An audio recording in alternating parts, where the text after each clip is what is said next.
Si Lisel Graho Ay, from si Sweden. Jocelyn Tobias na natutuwa siya pag nagbabardagulan tayo. Talagang happy pill daw. Kaya mas maganda para kung minsan pwedeng saktan na raw kita. Mina Chavez po ng Korea. So, Diyos sa England. Jocelyn Macani, hello Miss Jo ng Illinois. Of course, Tita Baby Payumo na dapat daw batiin palagi siya. Sino? Madam Rania Alripay ng Sambuanga, Tita Baby Payumo. Okay. Mrs. Cora P. Pittsburgh ng California, Tess Caparos, Tita Zenny of Daly City. Tita Zenny, huwag kang maniwala. Kasi tinatanong niya bakit daw ang dami-dami nagsabing retokada si Kim. Hindi po retokada si Kim. Ha? Lorna Torres. Sino ba nagtatanong? Hindi meron kasi itong mga ayaw tumigil daw na nasasabi. Hindi, yung kay Kim siguro. Kasi Kim Pao siya eh. Glow up. Oo, ganun Ganda, talaga. nakita ko si Kim paglabas ng paglabas ng Pinoy Big Brother House. Di ba ganun dati ang PBB, pagkalabas, papa-interview. So nakita ko na siya. Actually, mas gusto ko yung face niya rin noon. Yung medyo mataba. Ay, ganun. Hindi, gusto ko kasi ang cute-cute ng mata. Pero gandang-ganda na ako sa kanya noon pa man. Ayun. Mas maganda si Kim ngayon. Okay! Ito ha, ang picture na kumakalat. Ayun nga, Kim Chu Kap. Ano ba yan? Ito Kim Chu ha. kumandong kay Paolo Abilino fans nagtalo-talo. Okay. Ito ang picture ng pagkandong ni Kim Chu kay Paolo Abilino at nangyari ito last month pa. Pero, patok pa rin ang paayudang kaswitang ganito para sa Kim Pao fans. May mga nagtatalo na hindi naman daw ito kandong kundi pag-angkla sa baywang ni Chinita Princess na hindi malinaw kung si Paolo nga ba yon. May nagsabi ring sa braso at relo pa lang ay knows na si Paolo ang pumulupot kay Kim. Ayan, okay. Pero malinaw naman yata na sinabi na hindi rin daw si Paolo yun.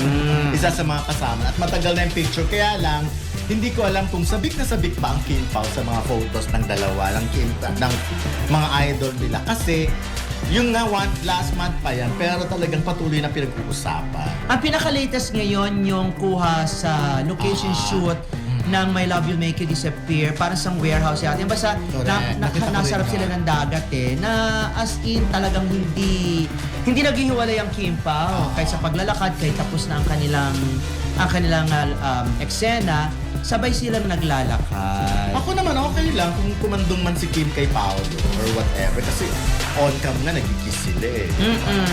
Pero wala pa diba? Wala pang kandungan. Kandungan, wala. Wala pa ako kahit yung... Yakap lang siguro yung mga gano'n.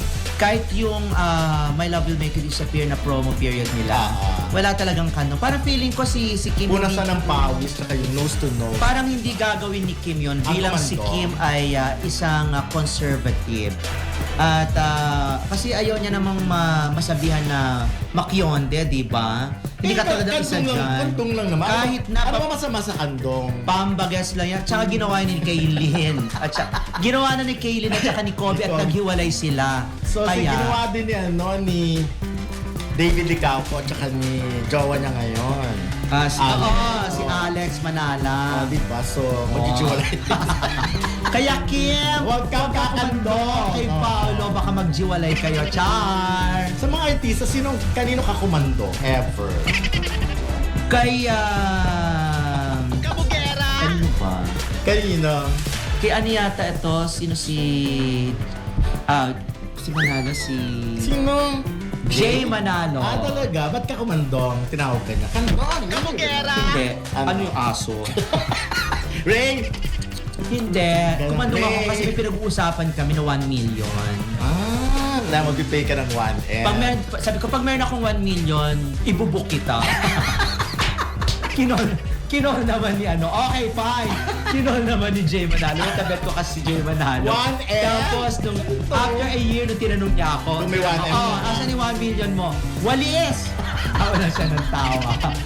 Ako naman, siguro Wala na talaga akong 1 million. Just dati kay Monsur del Rosario, gino-joke niya ako. Nag-interview pa ako for a million dati sa Ibulaga. So, in-interview ko siya. At the time kasi parang wala upuan. Parang nakatayo lang, nakaupo siya. So, sabi niya, upo ka na lang dito. Pero syempre... Bantay! In the Ray... Ano aso? Ray! Ayun na yun, so Kim, huwag kang kumandong. Oo nga, wag tsaka hindi maganda sa babaeng kumakandong. Kasi syempre, alam mo naman ang kultura. Yes. mga Pilipina, dapat Pilipina, dalagang Pilipina. Pero kung lalaki ang kakandong sa babae, ay, trip to comedy. Jerusalem. Comedy ito. Oo, Trip to Jerusalem. At saka Becky. Becky. ayan. Okay, moving on. Will ask si Mami na like si Bianca de Vera. Gamitan lang ba? Actually, Hindi lang basta-basta umamin si Will Ashley, gusto niya si Bianca de Vera. Sa The Big Collab Concert sa Araneta, talagang sinabi niya sa madla na gusto niya muling makalove team itong si Bianca. Hinilitan niya rin ang mga boss mula sa 2 networks na bigyan ng project itong si Will. Pero ang ano kasi dyan, ang latest dyan, yung sa Showtime, yung kay sinabi na, yung joke ni Will na, Bianca ka ba? So bakit?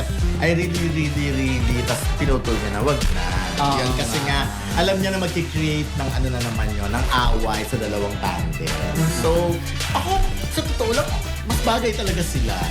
si Will para siyang pinaghalong Miguel Tan Felix at saka Dominic Roque. Ay, hindi. Talaga? Si Dominic Ochoa may pagka-Pancho Magalona. Because of the kilay. Pancho Magalona? Oo, yung tatay ni...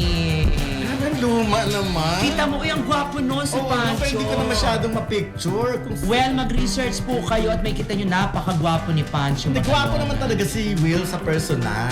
Oo. Nakita mo na ba siya sa personal? Hindi. Gwapo, yung bata. Ngayon, ang galing din umarte ni Bianca, no? Dahil- It's okay not to be okay. Yung ano at nila least ni... nanonood ka na. Yung eksena nila ni Ann Curtis na tinalakan niya si Bianca. Napakasimple lang nung eksena, pero pinalakpakan nung... Pero may mga artista na alam mong sisikat, no? Yung ganun pala. Ay, si Jazz. Maganda ba si Jazz? Of course! Talaga. Latina nga yan eh, parang hindi... Kaya ba't hindi laging Pilipina buhat yan. yung buhok niya? Kasi nga kumakain siya ng bigas. Walang pang parlor. Bigas na buhag-hag. Ano na, Bianca, pinag-uusapan natin. Ayun na, ako tingin ko sisikat si Bianca. Sikat na rin naman ngayon. Basta mahanda lang na maganda yung kanyang career at sana may mga follow-ups. Kasi minsan, kapag ka nabigyan ka ng isang pelikula or isang project, minsan natetenga ka ng medyo matagal. Doon na nagsisimula na lumamlam ang karera ng isang artista. Lalo pag merong sumulpot na bago, na bigla, Lalo ngayon. na mainit. Ang Mainit at bilis-bilis tingin. sumikat ng mga artista. Yes. At Ang bilis-bilis din nilang mawala. Kaya Buti nga- nakakaswerte. Halimbawa, kung may katulad na mga tao sa likod ni Kim Chu na nag-handle ng career niya, yun talaga dapat. Yung tutok na tutok, binibigay lahat talaga ng magagandang project. Tsaka dapat may karga kang swerte. May tinatawag silang aura. Yung mga Yes. tipo, may X factor. Kasi kung maganda ka nga, tapos... may pasay. Paano kung tsaka ka naman? Pero meron sikat kang X ka. factor. Tapos, may aura ka. Go na, di ba? Pero tingin ko, alin ka doon? Tsaka ka pero sobrang talented Pinanindigan ka. ko ng pagiging maganda. Maganda ka pero wala kang talent. Maganda. Hindi nga, dalawa lang yun. Maganda ka pero wala kang talent. Pero tsaka ka pero magaling ka. Super Maganda talented. ako, may talent. Hindi yun nga lang. Maganda. Maganda pero akong walang talent. Maganda ako. So wala, okay na doon. Kasi mapakinabangan ko yung kagandahan ko. Papatol ako sa mayaman. ayaw Pangit na mo. moral values. Ikaw, ano pipiliin mo? Tsaka na may talent? As in, tsakang-tsaka talaga. Bakit? Wala namang taong tsaka. Bakit ka ang dating? Pero may talent ka, kumakain ka ng bubog ng apo, pumapangas ka ng buhay na manok. Ako, carry ko sigurong maganda na may talent. Maganda na walang talent. Maganda, talaga. Anong gagawin ko kung maganda lang ako? Pero ka lang. Maganda pero tanga-tanga talaga. Ano nga, pumili Doon ka. naman siguro ako gusto ko rin maranasan maging tsaka. Talaga. Patingin niya. Wow. Ayan na, Dito rin doon. Talaga sinabi. Gusto maranasan ng tsaka. Eto na nga, Ayun di na ba? nga. Ayun na, di ba? Ito, kung mabibigyan ka ng chance na maging maganda sa buong buhay mo. Mukhang muling pinatutunayan ng Kim Paulandia ang lakas ng kanilang samahan at suporta sa tambalang Kim Chiu at Paulo Avellino, Kim Pao. Ang nominasyon nila bilang Most Popular Love Team at Empowered Love Team of the Year sa 3rd Gawad Dangal Filipino Awards ay hindi lang pagkilala sa chemistry ng dalawa, kundi pati na rin sa tibay ng fandom na patuloy na bumubuhat sa kanila. Maganda ring makita na kahit malalakas din ang kalaban gaya ng Dust Baya, Don Bell at JM Fian, Nangungguna pa rin sa boto ang Kim Pao, patunay na solid at organisado ang kanilang fanbase. Kung mapapanalunan nga ng Kim Pao ang nasabing parangal, malaking boost ito hindi lang sa kanilang tambalan, kundi maging sa kanilang individual careers. At tiyak na mas magiging makabuluhan ang tagumpay kung parehong makakadalo si Kim at Paulo para personal na tanggapin ang award. Isang reward din para sa dedikadong Kim Paulandia na walang sawang bumoboto at nagnakaisa para sa kanila. Ang recognition bilang most popular at empowered love team ay maaring magbigay ng dagdag na kumpiyansa sa mga producers at advertisers na mas marami pang proyekto ang ibigay kina Kim at Paulo, lalo na't may malakas na suporta mula sa fans. Ang sama-samang pagboto ng Kim Paulandia ay hindi lang simpleng suporta, kundi patunay ng matibay na balikatan spirit ng fandom. Ipinapakita nito na kaya nilang makipagsabayan sa iba pang established love teams. Kung sakaling personal na dumalo sina Kim at Paulo sa awards night, siguradong mas lalo itong magdudulot ng hype at baka makahikayat pa ng mga bagong taga-suporta na makisali sa Kim Paulandia. Ang kompetisyon laban sa Dust Baya, Don Bell at JM Fayang ay nagbibigay rin ng healthy rivalry na nagpapaigting sa excitement ng mga tagahanga. Dagdag na milestone para sa Kim Pao tandem. Matatawag itong isa na namang tagumpay na maidaragdag sa listahan ng achievements ng tambalan na posibleng magsilbing tulay para sa mas seryoso at long-term na pagtitinginan ng mga producers at showbiz insiders sa kanilang partnership.